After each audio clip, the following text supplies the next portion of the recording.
નમસ્કાર વિદ્યાર્થી મિત્રો, સ્વાગત છે તમારું ફરી એકવાર તમારી પોતાની YouTube channel SS Gujarat education પર. અને આજે મિત્રો આપણે જોવાના છીએ ધોરણ 11માં જે તમારું ગાલા અસાઇનમેન્ટ છે તો તેના સોલ્યુશનમાં મિત્રો આપણે આજે ભાગ 2નો ચેપ્ટર નંબર 3 જોવાના છે. તો મિત્રો વિડીયોને અંત સુધી જો વિડીયો ગમશે તો વિડીયોને લાઇક અને મિત્રો ચેનલને સબસ્ક્રાઈબ કરવાનું ભૂલતા નહીં. અને તમે જો મિત્રો આ સંપૂર્ણ ગાલા અસાઇનમેન્ટના સોલ્યુશનની PDF મેળવવા માંગતા હોય તો તમને મિત્રો જે સ્ક્રીન ઉપર મોબાઈલ નંબર આપેલો છે તેના પર કોલ કરી દેજો. સંપૂર્ણ ગાલા અસાઇનમેન્ટના સોલ્યુશનની PDF મિત્રો તમને માત્ર 150 રૂપિયામાં મળી જવાની છે. તો ભાઈ ફટોફટ કોલ કરીને આ સંપૂર્ણ ગાલા અસાઇનમેન્ટના સોલ્યુશનની PDF મેળવી લેજો. ઓકે, અને મિત્રો ચેનલને સબસ્ક્રાઈબ અને વિડીયોને લાઇક કરવાનું ભૂલતા નહીં. ઓકે, શરૂ કરીએ આપણું સોલ્યુશન. પહેલા નંબરનો તમારો પ્રશ્ન છે, કંપનીના લક્ષણો ટૂંકમાં આકૃતિ સહિત રજૂ કરો. કંપનીના લક્ષણો ટૂંકમાં આકૃતિ સહિત રજૂ કરો. તો આ કંપનીના લક્ષણો આકૃતિ સ્વરૂપે ટૂંકમાં નીચે મુજબ દર્શાવી શકાય. પહેલું, સ્વતંત્ર વ્યક્તિ. બીજું, કંપનીના સભ્યોની મર્યાદિત જવાબદારી. ત્રીજું, કાયમી અસ્તિત્વ. ચોથું, અલગ મિલકત. પાંચમું, શેરોનું હસ્તાક્ષરણ. છઠ્ઠું, કાયદાકીય પગલાં દાવા અંગે. સાતમું આવે છે વ્યવસાયિક સંચાલન. આઠમું, નાણાંની વ્યવસ્થા, એટલે કે તમે સ્વતંત્ર વ્યક્તિ છો. કંપનીના લક્ષણો, કંપની કેવી રીતે આવી છે? એક તો સ્વતંત્ર વ્યક્તિ છે પહેલી તો. બીજી, કંપનીના મર્યાદિત જવાબદારી છે. કાયમી અસ્તિત્વ છે. અલગ મિલકત છે. શેરનું હસ્તાંતરણ. કાયદાકીય પગલાં દાવા અંગે. ઓકે, અને વ્યવસાયિક સંચાલન અને નાણાકીય વ્યવસ્થા. ઓકે, ઉપરોક્ત તમામ લક્ષણો નીચે મુજબ સમજાવી શકાય.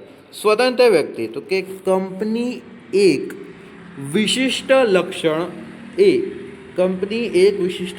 એ છે કે કંપનીના અલગ કૃત્રિમ અને કાનૂની વ્યક્તિત્વ ધરાવે છે અને આમ કંપનીનું કાયદાકીય સ્વતંત્ર વ્યક્તિત્વ છે. સ્વતંત્ર વ્યક્તિત્વ, તો કંપની એક વિશિષ્ટ લક્ષણ એ છે કે કંપની અલગ કૃત્રિમ અને કાનૂની વ્યક્તિત્વ ધરાવે છે અને આમ કંપનીનું કાયદાકીય સ્વતંત્ર વ્યક્તિત્વ છે. કંપનીના સભ્યોની મર્યાદિત જવાબદારી. કંપનીના સાચા માલિકો કંપનીના સભ્યો છે, એટલે કે શેર હોલ્ડરો. પરંતુ કાયદા મુજબ સભ્યોની જવાબદારી તેમણે ધારણ કરેલ શેરની રકમ પૂરતી જ મર્યાદિત હોય છે અને આમ કંપનીના સભ્યોની જવાબદારી મર્યાદિત હોય છે. કંપનીના સભ્યોની મર્યાદિત જવાબદારી, તો કે કંપનીના સાચા માલિકો કંપનીના સભ્યો છે, પરંતુ કાયદા મુજબ સભ્યોની જવાબદારી તેમણે ધારણ કરેલ શેરની રકમ પૂરતી મર્યાદિત હોય છે અને આમ કંપનીના સભ્યોની જવાબદારી મર્યાદિત હોય છે. કાયમી અસ્તિત્વ, તો કંપની એક કૃત્રિમ કાયદાકીય વ્યક્તિ છે. સભ્યો બદલાઈ જાય, નિવૃત્ત થાય કે મૃત્યુ પામે તો પણ કંપનીના અસ્તિત્વ ઉપર કોઈ અસર પડતી નથી અને આમ કંપની કાયમી અસ્તિત્વ ધરાવે છે. કાયમી અસ્તિત્વ શું છે? તો કંપની એક કૃત્રિમ કાયદાકીય વ્યક્તિ છે. સભ્યો બદલાઈ જાય, નિવૃત્ત થાય કે મૃત્યુ પામી જાય, મરી જાય હારાઓ, પણ તો પણ કંપનીના અસ્તિત્વ ઉપર કોઈ અસર પડતી નથી. ઓકે, ત્યારબાદ ચોથા નંબરનું છે અલગ મિલકત. કંપની એક અલગ વ્યક્તિ હોવાના કારણે તે પોતાના નામે મિલકત ખરીદી શકે છે તેમજ વેચી પણ શકે છે. કાયદા મુજબ કોઈ પણ શેર હોલ્ડરોનો કંપની મિલકત ઉપર કોઈ અધિકાર હોતો નથી. અંગત મિલકત હોય, કંપની એક અલગ વ્યક્તિત્વ હોવાના કારણે તે પોતાના નામે મિલકત ખરીદી શકે છે તેમજ વેચી પણ શકે છે અને કાયદા મુજબ કોઈ પણ શેર હોલ્ડરોનો કંપનીની મિલકત ઉપર કોઈ અધિકાર હોતો નથી. સ્થાપના પહેલા તબક્કામાં કઈ બાબતોનો સમાવેશ કરવામાં આવે છે? સ્થાપનાના પહેલા તબક્કામાં કઈ બાબતોનો સમાવેશ કરવામાં આવે છે? ટૂંકમાં સમજાવો. તો કે કંપનીની રચના અને સ્થાપના વિધિને નીચે જણાવેલ 2 તબક્કાઓમાં વહેંચી શકાય છે. કયા કયા છે? તો કે પ્રાથમિક તબક્કો અથવા સ્થાપના પહેલાંનો તબક્કો. પછી છે નોંધણીનું પ્રમાણપત્ર મેળવવાનો તબક્કો.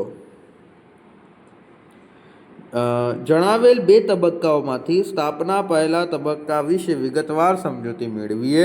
પ્રાથમિક તબક્કો કે સ્થાપના પહેલાંનો તબક્કો. આ તબક્કામાં કંપનીની સ્થાપનાનો વિચાર આવે ત્યારેથી માંડીને કંપની અસ્તિત્વમાં લાવવા માટે બધી જ પૂર્વ તૈયારીનો સમાવેશ થાય છે. પ્રાથમિક તબક્કામાં સમાવિષ્ટ બાબતોને આકૃતિ સ્વરૂપે નીચે મુજબ દર્શાવી શકાય છે. તો કે ધંધાની સ્થાપનાનો વિચાર પહેલાં કરવો, પછી પ્રાથમિક તપાસ કરવી, પછી વિગતવાર તપાસ કરવી, પછી સાધનોની સગવડ ક્યાંથી આવશે, ક્યાં જશે, કેટલાનો માલ આવશે, કેટલાનો જશે, એ બધો વિચાર કરવો. પછી નાણાંની વ્યવસ્થા કરવી અને ધંધો ચાલુ કરી દેવો. ઓકે. તો કે ધંધાની સ્થાપનાનો વિચાર.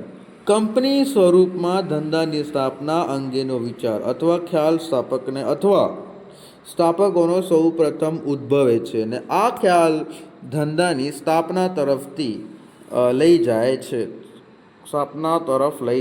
સ્થાપકના આ બીજ રોપણને તેની કલ્પના શક્તિ અને સર્જકતા પોષે છે. તે તેમાં રહેલ જોખમો ઉઠાવવા તૈયાર હોય અને માનવ શક્તિ તેમજ માલ સામાનને ક્રિયાશીલ કરી ધંધા તરફ વાળે છે.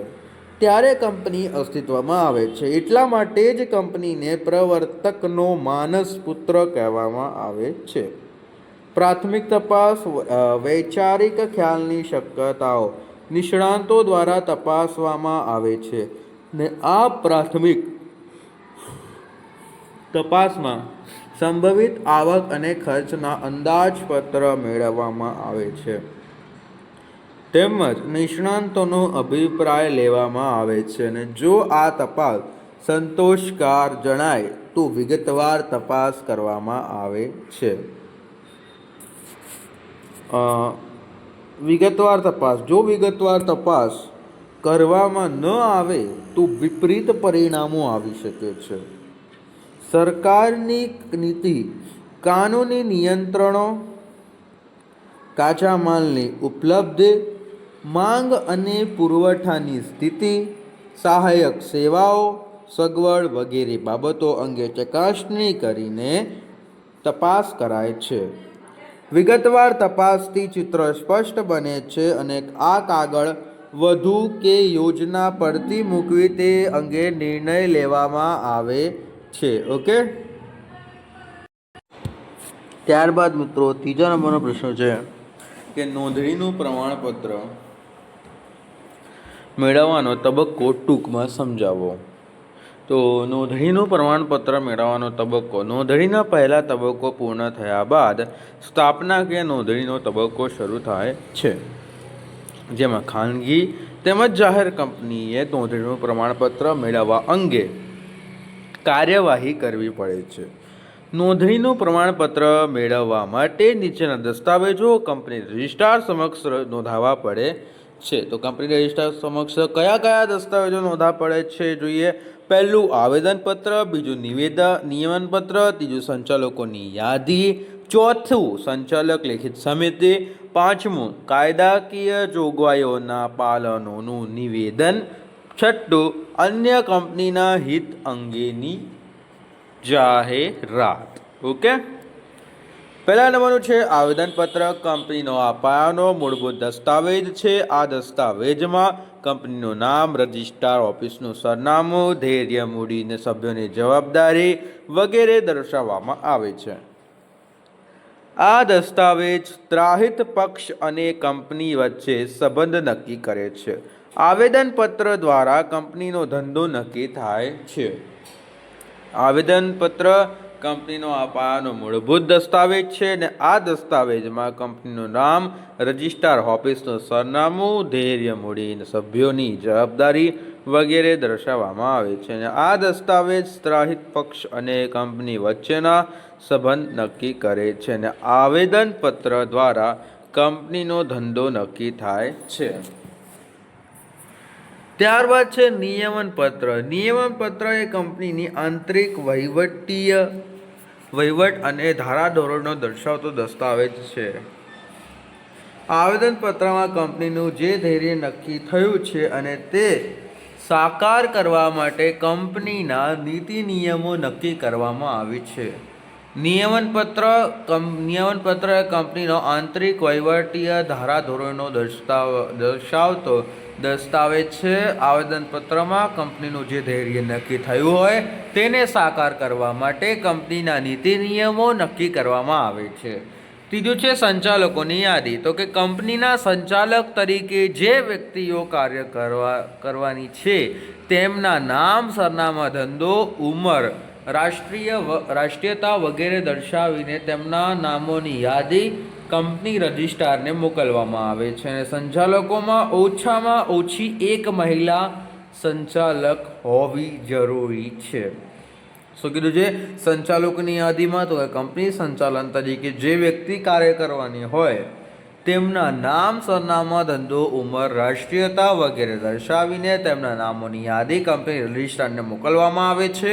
અને સંચાલકોમાં ઓછામાં ઓછી એક મહિલા સંચાલક હોવી જરૂરી છે મિત્રો. ઓકે, ચોથા નંબરનો પ્રશ્ન જોઈએ તે પહેલાં મિત્રો, તમે જો આ સંપૂર્ણ ગાલા અસાઇનમેન્ટના સોલ્યુશનની PDF મેળવવા માંગતા હોય તો તમને જે મિત્રો સ્ક્રીન ઉપર મોબાઈલ નંબર આપેલો છે તેના પર કોલ કરી દેજો. સંપૂર્ણ ગાલા અસાઇનમેન્ટના સોલ્યુશનની PDF મિત્રો તમને માત્ર 150 રૂપિયામાં મળી જવાની છે. તો ભાઈ ફટાફટ કોલ કરીને આ સંપૂર્ણ ગાલા અસાઇનમેન્ટના સોલ્યુશનની PDF મેળવી લો, જેથી તમને મોડું ના થાય. ઓકે, તો ફટાફટ કોલ કરીને આ સોલ્યુશનની PDF ભાઈ મેળવી લેજો. ઓકે, અને ભાઈ હા, ચેનલને સબસ્ક્રાઈબ અને વિડીયોને લાઈક કરવાનું ભૂલતા નહીં. ઓકે, શરૂ કરીએ આપણે. જો ચોથા નંબરનો પ્રશ્ન, કંપનીની સ્થાપનામાં વિગતવાર તપાસ કઈ બાબતોની તપાસ કરવામાં આવે છે અને શા માટે કરવામાં આવે છે? વિગતવાર તપાસમાં સરકારી નીતિ, કાનૂની નિયંત્રણો, કાચા માલની ઉપલબ્ધિ, માંગ અને પુરવઠાની સ્થિતિ, સહાયક સેવાઓ, સગવડો, કારખાના માટેનું સ્થળ, ચાલક બળ વગેરે બાબતો અંગે ચોકસાઈપૂર્વક તપાસ કરવામાં આવે છે. વિગતવાર તપાસ કરવામાં ન આવે તો વિપરીત પરિણામો આવી શકે છે. સરકારની નીતિ, કાનૂની નિયંત્રણો, કાચા માલની ચાલ ના આવે, યા મિત્રો માલ આવશે, કાચા માલની ઉપલબ્ધિ, માંગ અને પુરવઠાની સ્થિતિ, સહાયક સેવાઓની સગવડ વગેરે બાબતો અંગે વિગતવાર ચકાસણી કરી તપાસ કરાય છે. અને આ વિગતવાર તપાસથી ધંધાની ક્ષેત્રો સ્પષ્ટ બને છે અને આગળ વધવું કે યોજના પડતી મૂકવી તે અંગે નિર્ણય લેવાય છે. ઓકે, ત્યારબાદ મિત્રો પાંચમા નંબરનો પ્રશ્ન છે.